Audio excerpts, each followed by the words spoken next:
Hi, welcome to Sportsy. Let's talk sports. Today on our chat show, we have somebody who has a right mixture of rhythm and sport. Today we have with us Meghna Reddy, India's professional rhythmic gymnast.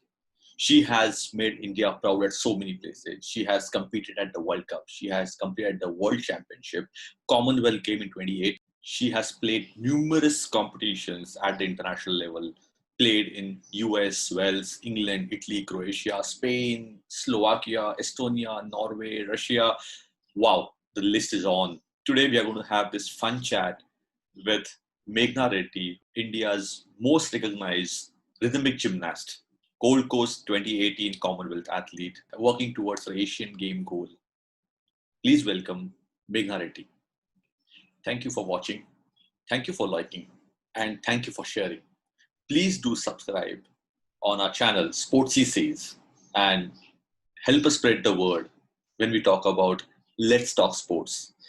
Please subscribe to this channel. Thank you.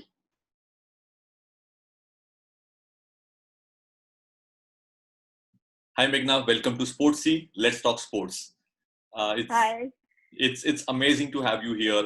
Believe me, I've been talking to a lot of other athletes who play on the field, and today I get to talk to somebody who is really rhythmically playing on the mat. Yes, the sports is all about grace. Sports is all about the poise and everything, but the rhythmic gymnast is something that takes to a different level, and it's so much fun to see when you see a good athlete like Roger Federer playing those shots, or Serena Williams doing that, or Aditi Chauhan or Virat Kohli, Mahi, everybody. But they have a moment. But for you, the whole time on the mat is end-to-end graceful, end-to-end rhythmic, and something that we love to watch, and we love to see that. So we just want to hear from you what attracted you to gymnastic, and that to rhythmic gymnastic. So it wasn't exactly my first choice, rhythmic gymnastics, because like everybody else, I did not really know that there was a sport like this that existed.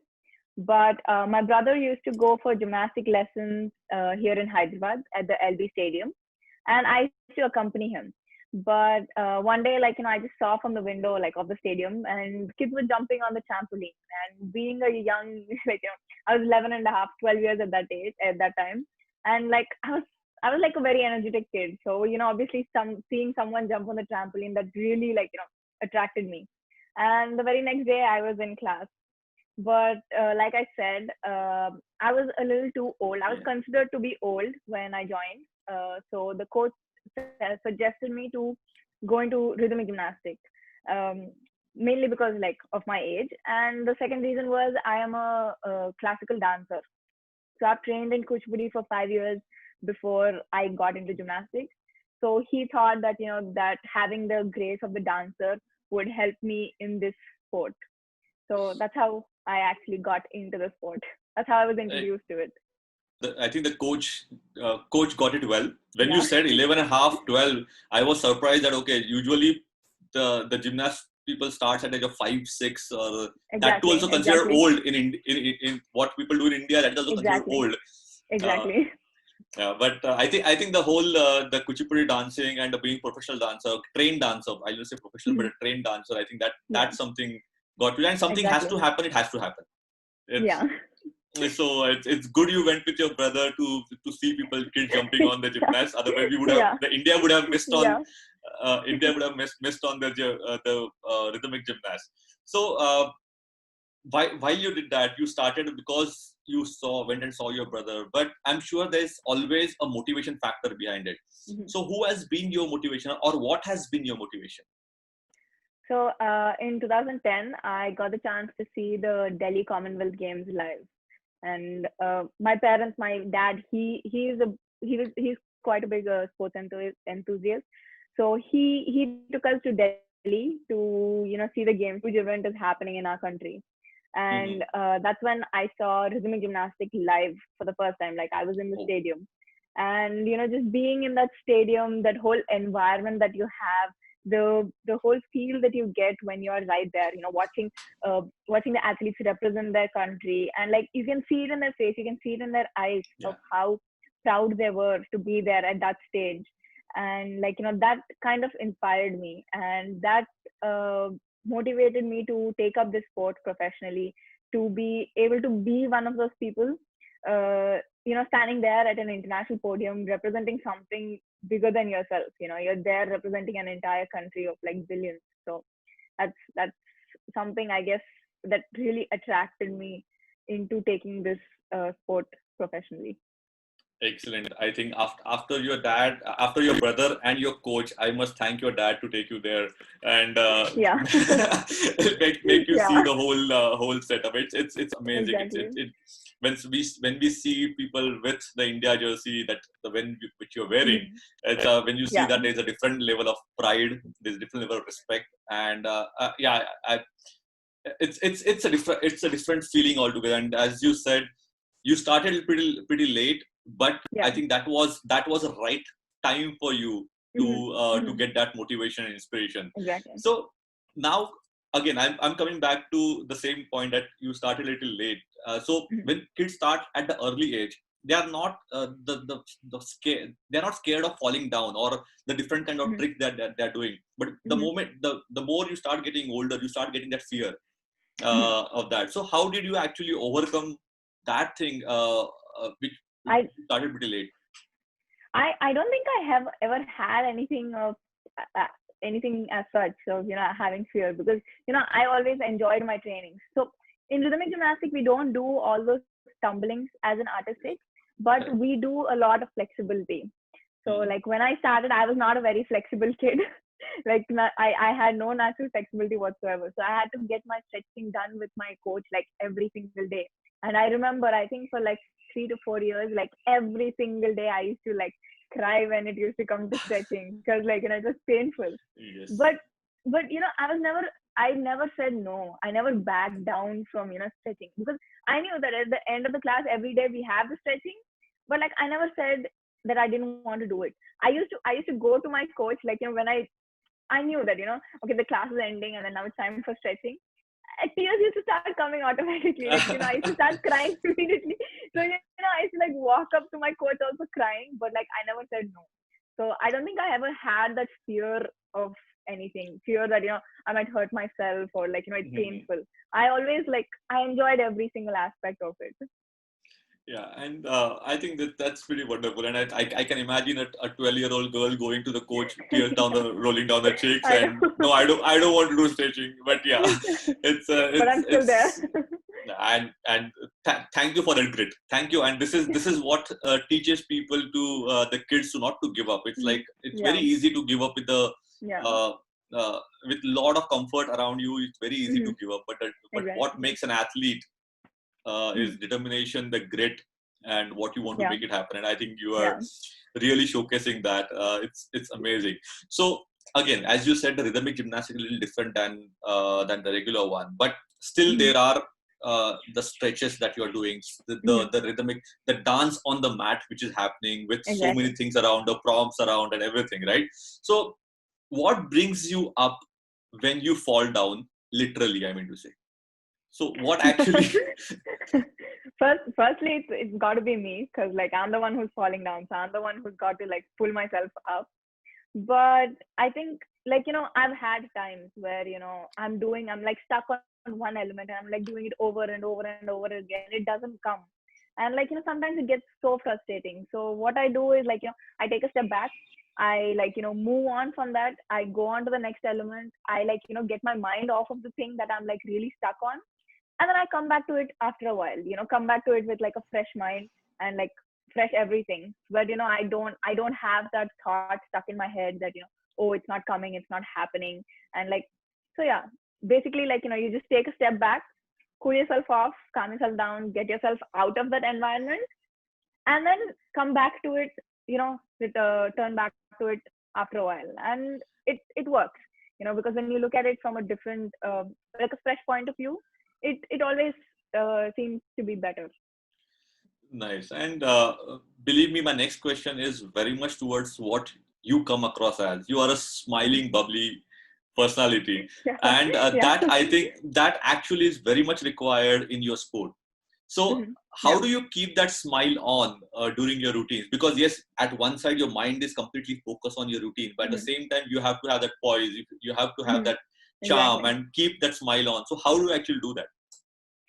I think the easiest way to say is like, first of all, it's practice. Like I've been doing so many years of practice that like, and also I'm a person who's like always smiling. No matter how sad or upset I am, I'm like always smiling. So like even people around like the gym, when they see me, uh, they tell my mom, like they tell me that this girl is like smiling when she's coming into class, she's smiling when she's going, no matter like what time of the day it is. So like that's always been me. But like during my competitions, during my routines also, whenever like obviously I've had mistakes, I've had falls during the competition. But I think one thing is that I try not to let it show on my face, like sometimes, because sometimes it might be a very minor mistake, like something that the judges might not even have caught, you know so but if you make that expression on your face, they will know that you did something wrong. So like it's always best to like just keep your calm, keep your cool, and just keep doing what you're doing, being like yeah, this is what I was supposed to do. Like I might stumble a little, but I'll be like, no, this stumbling is part of my routine. So yeah, that's basically how I maintain So, my self during competition. that's called a swag as well. So yeah, it is good to have Exactly. it. I think it's good. It's Exactly. good to have it. Yeah. It takes you a long way. So Yeah. uh, as we spoke earlier, you have represented at so many club level competition across the world. Like Hmm. if I start reading the country list, I think I might finish my fingers and probably take a lot of time doing it. But Yeah. but why does that? Is it something that we do not have enough opportunities in India for a sport like this, or and you have to rely on the international, or it also because that the competition level is so high that actually it makes you to be ready for, or it keeps you ready for the competition which you are going to Hmm. represent for Yeah. at for your country. Hmm. So Yeah. is it that way? So yeah, see, this game is all about basically the repetitions. The more number of competitions we play, the more calm we get. And not only with this sport, like with any sport, because being in a competition environment is completely different than training. So the more you're exposed to competitions, the better it is.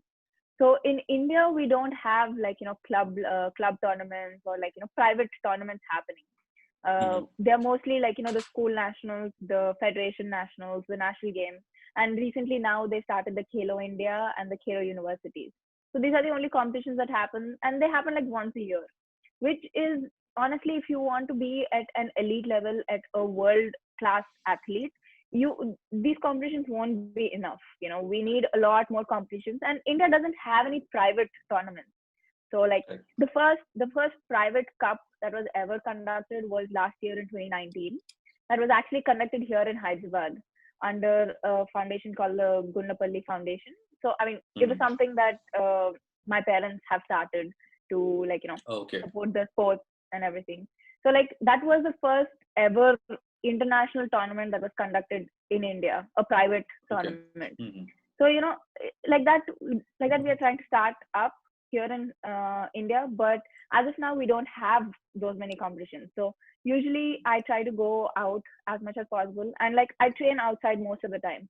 So especially when I'm in like countries like Yes, Italy or you are Greece. training in Italy, right? You are training in Italy. No, not right now. I was training for the past 1.5 years, but I'm back Okay. in Hyderabad. Uh, but like when I'm training in Europe, it's like the countries are so close by. You can like literally drive to a Yeah. different city. Like it's like 2 hours, and then you're in a different country. You're in a different Yeah. city. And Europe has so many competitions that I go for a tournament every weekend. So like once I get used to competing at so many tournaments, like every weekend one tournament is like, and then by the end of the year, when Yeah. you're ready for the World Championship, the Correct. World Cup, you don't feel the same amount of pressure that you would Correct. if you go directly. So that is the main reason why we prefer to play so many Yeah. competitions. And as you said, right, how much ever you train, I think the match day experience is different, always Exactly. different. Exactly. And Yeah. you need to get that into the system. You need to Hmm. get into that visualization and everything. I think Exactly. it's a, uh, but while you are doing this, Mm. this is a commercially strenuous thing. This Yeah. takes a lot of toll, and Yes, as we know, it does. you've been supported by GoSport, which is Mhm. Yeah. Dipti is a dear friend, and she was Yeah. in fact on the show some couple Oh, of months okay. back. Okay. So, what is the role that GoSport has played in your journey? Mhm. So I started with Go Sports in 2018. And like, up until then, it was just me by myself fighting, like, me and my parents, because I never had one stable coach also. So I never really had that environment that an athlete should have.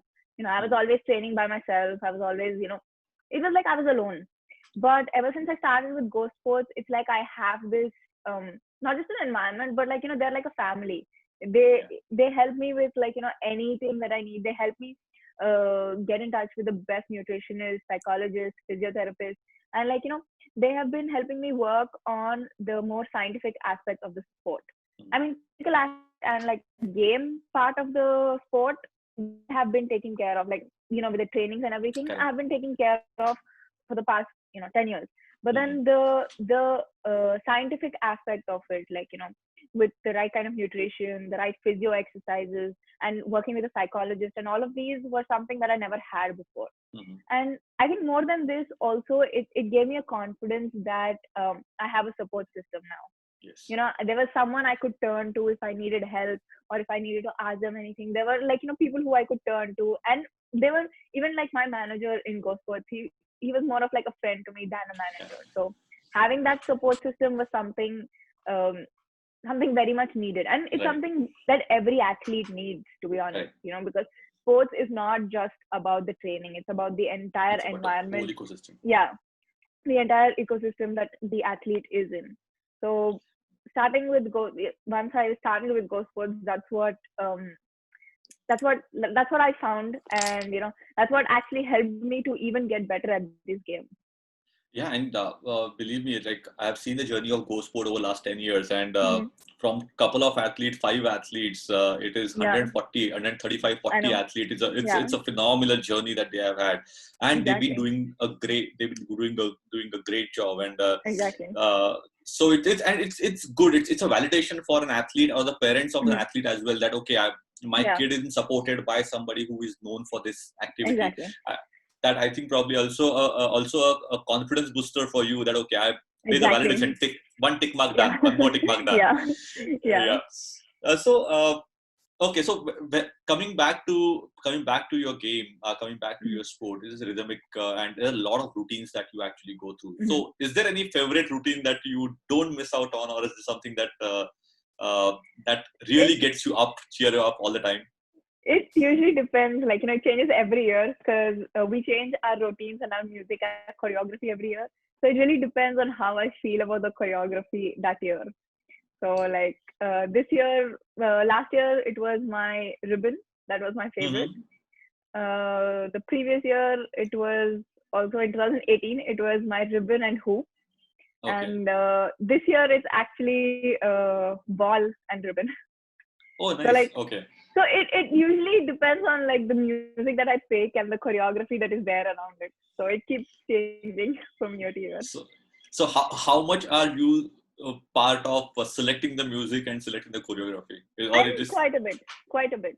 The music and everything, I usually select, and then, like, I select a few of them, like, five, six of them, and then I show them to my coach, and then depending on, like, like, both of us sit together, discuss it, and then we decide the music. And the choreography is usually done by the coach, and yeah, then after the main this thing is done, then we kind of, like, sit and we see which one works, and then which one we kind of, like, move it around. So right. it is kind of like I wouldn't say trial and error exactly, but like Hmm. kind of like a puzzle, moving the pieces Right, around, seeing which one fits for me, which one doesn't. right. So just to ask you a question, have you tried a fusion, like doing it on the Kuchipudi music? Yeah, so actually most of my music that I use are Indian. Like even in 2018, I actually did my ribbon routine to Aaja Nachle. Oh, okay, So nice. it had like a little bit of a classical touch and all of that. And my hook music was for Batamiz Dil. So, like, I used words. It was the Yeah, song. that I was using. So like, so I always use Indian music. Like, if I have 4 routines, at least 2 of them are Indian music with like a little bit of an Indian bass. So, but don't you don't get distracted by the words no, it's allowed. Like in our rules, it's it's allowed. allowed. Yeah, so Oh, we are okay. allowed 2 music with words, like with So, lyrics. excellent. And as you said, right, you are trying out multiple aspects and trying to fit the Hmm. puzzle what it does. That means there's a lot of training happening. So while Exactly. one side of it is a physical training, how much you actually train mentally? Like, is there any routine for you about mental? That, as you said, Go Sport gives us the Hmm. mental Yeah. coach and physical coach and everything. So Mhm. how much of your training is mental and how much of it is physical? So I think the mental training usually, I don't do specific mental training as such.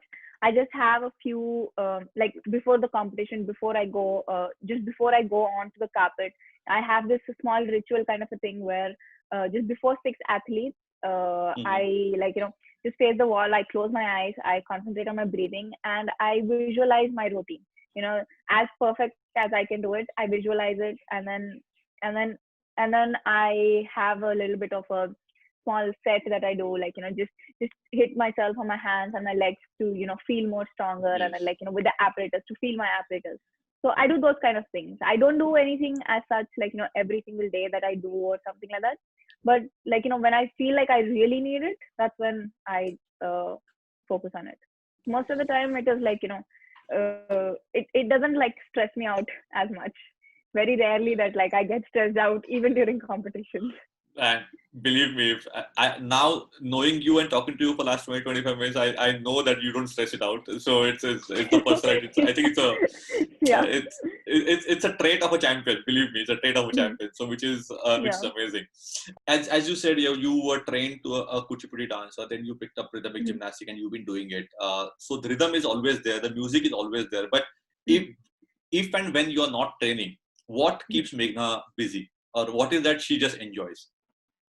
So I think this is actually the first time in the last 10 years that I haven't trained. This whole lockdown, because it's been crazy. This is like the first time Yeah. in the last 10 years that my entire family is in one place. Like me, my mom, dad, and my brother for so long. So like I mean, beginning of the lockdown, it was kind. I'm not gonna lie, it was like I was kind of lost. It was like the Yeah. first 1 week or so. I think it hit everyone out of the blue. Correct. It was like we don't know what was going on, and I was lazying around all day. I was like, okay, maybe it'll get back to normal soon enough. So Yeah. yeah, I used to just lazy around. I used to like binge watch a lot of movies and TV shows and everything.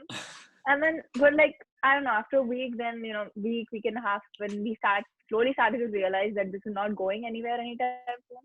The competition started getting canceled and everything was like, the Olympics got Yeah. canceled. And I think that's when it really hit me when they postponed the Olympics that, oh shit, it's like, this is going to go on for a while. And I think that's when I started like, working on other things. So like I've always had an interest in the arts, you know Okay. I like sketching, painting, drawing, dancing, and I don't know. I tried a little bit of cooking also, cooking and baking during the Yes. quarantine. And yeah, so I got the time to do the things that I've always wanted to try, but I never had the time to. So yeah, I started working on like I took up one activity and then I did that for a week, and then like I took up another activity and then did that for a week. And I think by the end of this uh, the 6 months I guess it's been now. By the Yeah. end of this Almost. period, Yeah. yeah, by the end of this period, I've actually gotten better at a few things. Like my baking's gotten a lot better. My sketching, my sketchings have gotten better, and I still like practice them. My dance, I have been trying like different styles. Like dance, I've always been more into contemporary and ballet because of gymnastics. Nice. But I wanted to get out of my comfort zone. I wanted to try a little bit of hip hop and a little bit of different dance styles. So and I have been doing that, and it's been kind of fun, exploring all these different kind of things, and then realizing that there are other things, so many other things that I'm like good at that I can still continue. It doesn't have to be that Correct. just because I start training again I need to like stop all these things. It's just a matter of how I manage my time. you know Yeah. And I think it also gives you the chance to think about yourself. I think there's a lot of Exactly. retrospection happened for a lot of people. Like whatever the interviews that I've been reading about all the international Mm. stars, I think everybody said that they Mm. got a time to think about themselves. It was a, Exactly. and I It's think a like, lot of people are, yeah, yeah, it's like we got the time to, like, maybe find a different side to ourselves, because we are always so busy in just training, training, training, training, that we don't really give a thought to a second, I don't know, a second idea or something. Like, right. maybe some of us are really good at dancing, some of us are really good at singing, but, like, we never gave it the chance, never tried it, because we were always like, Mm, oh, we're busy from training, we are, like, tired with training. yeah. And I kind of get that. So yeah, this has definitely been Yeah. an amazing time to, like, self reflect. Yeah. But as an athlete, now I'm asking from the athlete perspective. So you are a professional Mm, athlete. There are a lot of kids who mm, are training at the age of 13, 14, 15, and mm. they don't know what exactly is happening. They can't even express. Yeah. The parents are like keeping them home, and the training is not Mm, starting. I look at my own son, who mm, he is with Reliance Foundation on their mm. scholarship for football, and right now Okay. he's here for last 4 months, and Yeah. he's literally eating our head for Yeah. every day, every hour. Yeah. So do you actually get, even KL Rahul mentioned that I was scared that I may not be able to hit the cover drive, I may not able to do something like on cricket field after this. So do you Okay. ever get that kind of feeling? And if you get that, how do you get that negativity out? I think that will be required for a lot of kids who are watching it.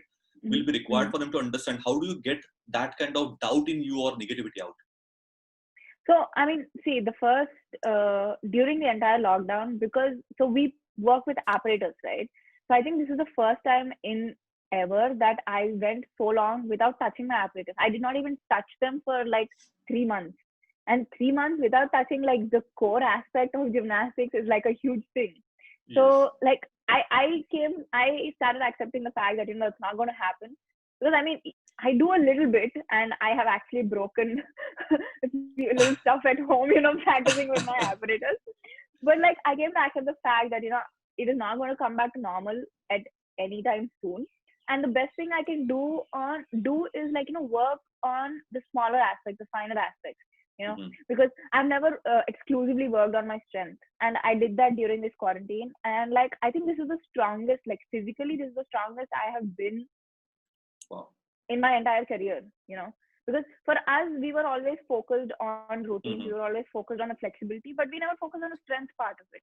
So Yes. I really focused on the strength part, on building my endurance and building my strength, because I knew that I worked for 10 years, and with the apparatus, I worked for 10 years, Hmm. and 10 years is not a small time.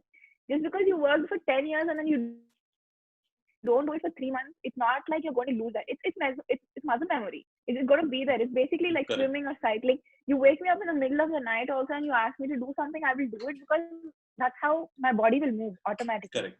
And that should be for, like, any athlete, even the kids, they have been doing it for so long that they have that muscle memory, so they don't have to. It might take them maybe, say, a week or two. I mean, it took me, I think, like, about a month or so to get back to the peak that I was. Hmm. But I Correct. did eventually, right? I started moving up slowly. I started getting back to it slowly, like with my apparatus once I started. But I got there. I was back, like, on my peak, and, like, I'm able to even extend it even further, because I worked on the other aspects also. Correct. Sometimes it's best to go back to the basics. Like, even if it is like the smallest thing, it's always good to go back to the basics, because once you start that high level again, you will just, like, hit it really quickly. Yeah. So Yeah. that's something I guess they shouldn't be worried about, the younger athletes, because they have been training and they need to just have that confidence on themselves and on their training. You know, Hmm. that's when they can, do something in the sport. Uh, Amazing. So with all this thing, I just want to know what has been your best moment yet, and what is that Meghna is dreaming about? As in during the lockdown, or like No, just no, no. in general in About her my career. What career? is, during the Okay. lockdown? We know that you've been dreaming about baking and painting and. Yeah. But no, I your think best moment I've yet been as your best moment yet as as a a professional career, uh, and what is your yeah. dream? So my best moment was the 2018 Commonwealth Games. it was like, it was the first apparator, and they were kind of making this grand entrance for all the athletes. So, there was like air Hmm. cannons, and then there was like the whole cheering. And it was the first apparator, so like, it was a huge arena. And you walk from like the like kind of backstage onto the carpet. And once you get onto the carpet, I got into my start position. And before my music started playing, I have a beep in the beginning of the music to indicate the Hmm. start. So before that beep, from the point when I took my starting position to the point when that beep started, it was just like 1.5 seconds that was there. But during that time, the entire stadium, quiet down, because until then, when I was walking, like, everybody was cheering and everything. The second I took my start pose, everybody was quiet. It was literally pin drop silence. And Wow. then my music started, and I did like two elements. So my second element is a large one. So I do a really high throw and then I catch it.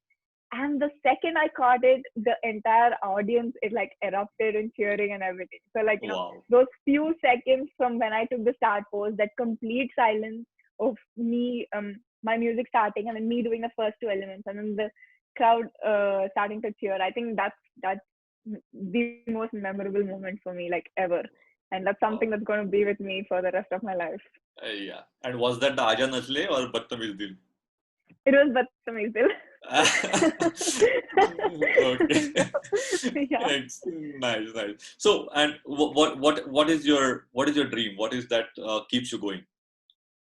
I think it's just that, uh, you know, I want to like stand there on the podium one day, and like, I just want to be there so that, I can inspire another small kid who's, maybe sitting at home watching TV and being like, that I want to do that. I want to like be there. I want to be like her.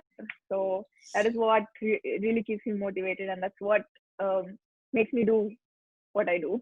Yes, and believe me that when you get to hear the national anthem on the podium, it's a different Oh yeah, feeling. that's It's that's a a it's whole a, different feeling. That's something that it can that nothing can match.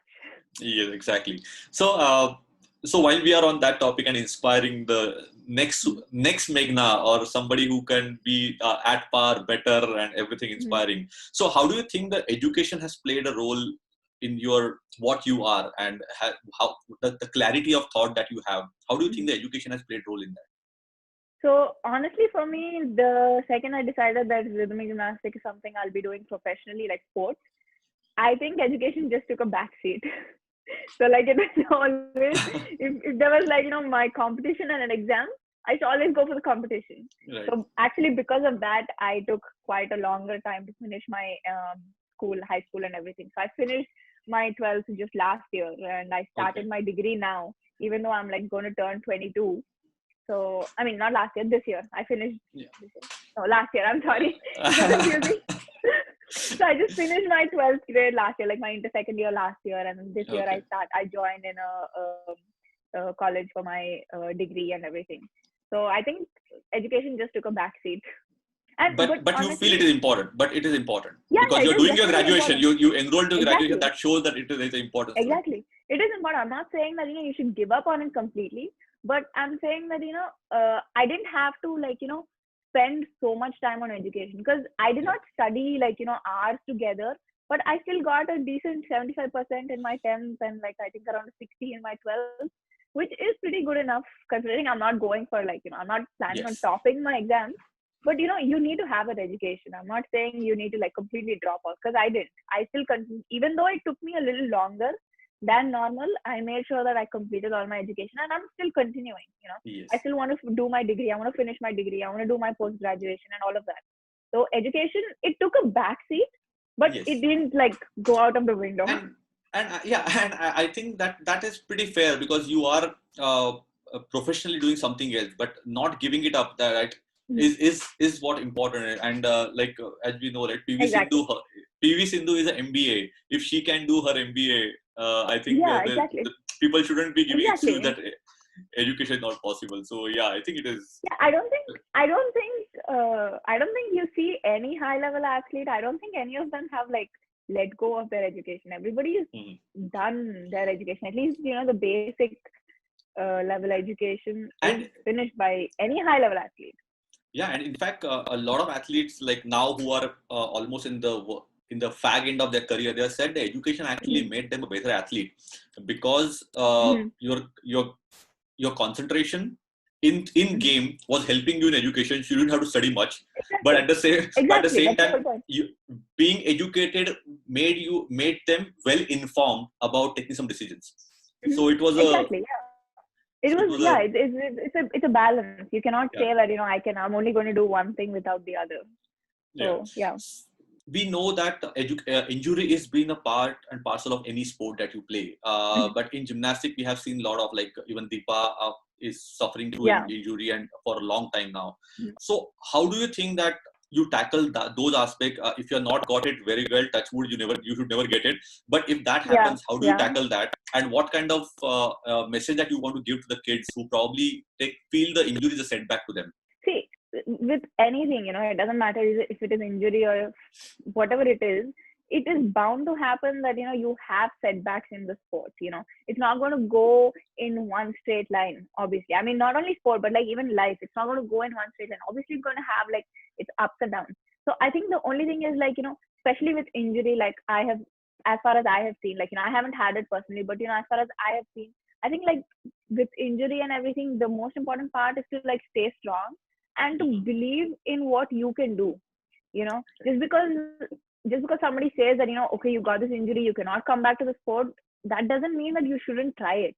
I mean, I'm not saying just go at it and in a very uh, unorganized way, but like, work through it step by step. You don't have to hit the gym the very next day after your surgery. Yeah. You need to like, focus on the rehab, you need to focus on the physio. But like, if you approach it in a very scientific way, in a very organized way, I am sure that, if you really have that passion, you can get back to it quite easily. Yeah, excellent. I think Meghna, it wouldn't have been more inspiring and informative at the same time, full of joy and happiness on the screen. If it was not you today, I think it was fun, and believe me that I think there's a lot that we want to see, lot more countries that you still have to go and do a tick mark, and Yes. lot many time you have to Yes. wear the India jersey and represent Yes. India. With all best wishes to you, and do all Thank the you so best, much. and keep shining, keep smiling, and keep the poise on, keep the swag on the carpet. So thank you and wish you all the best. Definitely. Thank you. Thank you so much for having me. It was wonderful talking to you.